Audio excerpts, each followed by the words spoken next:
details on Cuba's deadliest air disaster in nearly 3 decades. 110 people are dead. 3 survivors are in critical condition. And tonight, we are finding out the company that owned and staffed the plane had multiple safety complaints. Our Isabel Rosales joins us live in the studio, and she's breaking this down for us. Isabel? Serena, that Mexican charter company is actually the subject of 2 pretty serious complaints leading back to its cruise performance over the past decade. So serious, in fact, it even had one country barring the plane from entering its airspace.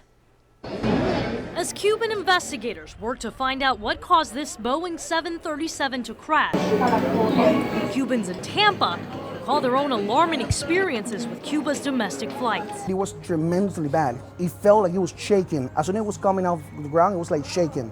So I'm like, whoa, this is a death trap. This father of 2 never rode one again. And in recent weeks, according to reports, Cuba's own national carrier canceled domestic flights and removed planes from service over safety concerns.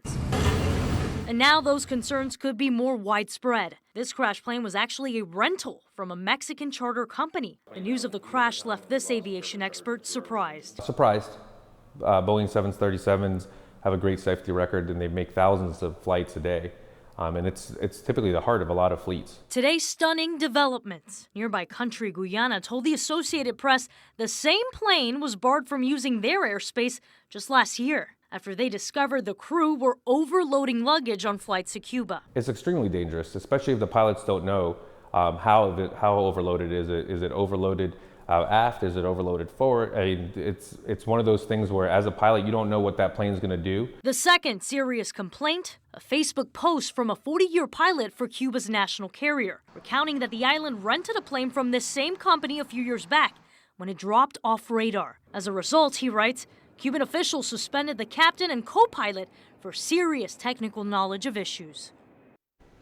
But that aviation expert says there are many factors that can bring down a plane, and it could take months to years to find out what happened.